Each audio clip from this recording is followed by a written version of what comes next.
నమస్కారం. ఈటీవీ 360కి స్వాగతం. ముందుగా ప్రధానాంశాలు.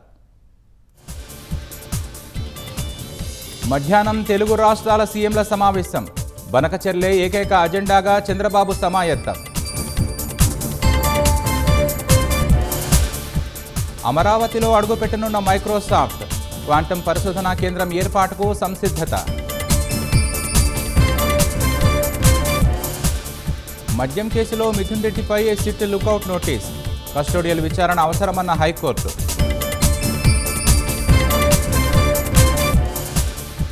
మహిళా ఎమ్మెల్యేపై అనుచిత వ్యాఖ్యలను సహించం. మాట జాగ్రత్త అంటూ వైసీపీ నేత ప్రసన్నకు తలంటిన హైకోర్టు. సోషల్ మీడియాలో పరుష వ్యాఖ్యల కట్టడికి సుప్రీం ఆదేశం. ఒకరి భావస్వేచ్ఛ మరొకరి హక్కు హరించరాదని వ్యాఖ్య. 7 ఏళ్లు దాటిన చిన్నారుల బయోమెట్రిక్ అప్డేట్ చేయండి, లేదంటే డీయాక్టివేట్ అవుతుందన్న ఉడాయ్.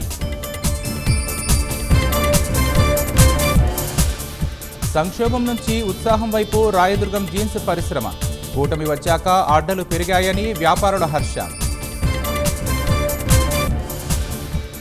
గుంటూరు జిల్లాలో పండగల వృద్ధుడి 100 ఏళ్ల జన్మదినం.